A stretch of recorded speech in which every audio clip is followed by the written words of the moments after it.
حضور انور صلی اللہ تعالیٰ علیہ وآلہ وسلم کی دنیا میں تشریف آوری کے حوالے سے چند تاریخی باتیں آپ کی خدمت میں عرض کرنا چاہتا ہوں۔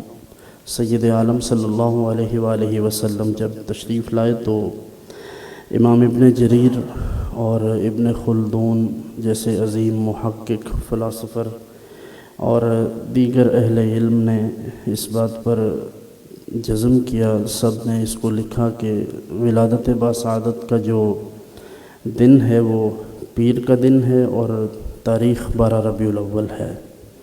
اب آپ کو اس ماہ مقدس میں مختلف قسم کے میسیجز اور مختلف چیزیں فیس بک پر سوشل میڈیا پر ملتی ہیں کہ جی ولادت تو اس دن نہیں ہوئی، 9 ربیع الاول کو ہوئی، 2 کو ہوئی، یا مختلف جو تواریخ ہیں۔ تو صرف میں اس قدر عرض کیا کرتا ہوں کہ آپ ان سے یہ کہہ دیں جن کا یہ دعویٰ ہے کہ ولادت کی تاریخ 9 ہے یا 8 ہے یا 2، انہیں آپ کہیں کہ بالکل ہم آپ کی بات مانتے ہیں، آپ کے نزدیک 9 تاریخ ہے تو پھر آپ 9 کو منا لیا کریں، مسئلہ تو منانے کا ہے، مسئلہ تاریخ کا نہیں ہے۔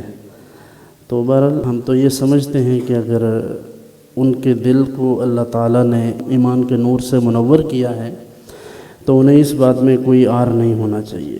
تو حضور انور صلی اللہ علیہ وسلم کی ولادت باسعادت 12 ربیع الاول کو ہی ہوئی۔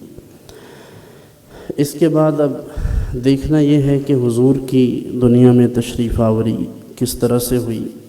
حضرت سیدہ آمنہ جو حضور انور صلی اللہ علیہ وسلم کی والدہ مطہرہ ہیں، ان کی بات سب سے مستند ہے حضور کی ولادت کے حوالہ سے۔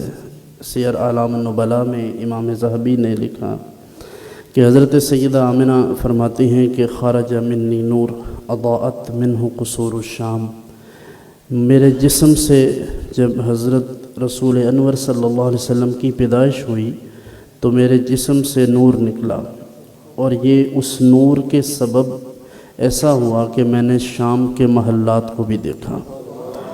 وہاں مکہ مکرمہ میں بیٹھ کر شام کے محلات، یعنی حضور کے دنیا میں تشریف لانے سے اتنی روشنی ہوئی، اور اس مادر محترم کو اللہ نے ایسی صلاحیت عطا فرمائی حضور کے صرف دنیا میں آنے کے سبب کہ وہاں بیٹھ کر وہ شام کے محلات کا مشاہدہ فرمائے۔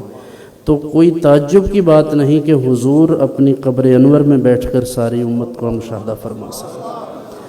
تو یہ حضور انور صلی اللہ علیہ وسلم کے صرف دنیا میں آتے وقت کی بات ہے۔ پھر اس سے قبل جو ایام حمل ہیں، حضرت بی بی سیدہ آمنہ رضی اللہ تعالیٰ عنہ وہ فرماتی ہیں کہ میں نیند اور جو بیداری ہے اس کے مابین تھی۔ اس کیفیت میں مجھ سے کسی نے سوال کیا کہ تجھے یہ علم ہے کہ اللہ کی رحمت تمہارے لیے میسر ہے، تم اللہ کی رحمت سے ہو، یعنی پر امید ہو؟ انہوں نے کہا مجھے علم نہیں ہے۔ تو کہا گیا کہ تمہارے وطن میں جو شخصیت ہے وہ اس امت کے سردار ہیں، اس امت کے نبی ہیں۔ تو یہ ان کو حضور انور صلی اللہ علیہ وسلم کی پیدائش مبارک سے قبل بھی اس بات کی بشارتیں مل رہی تھیں۔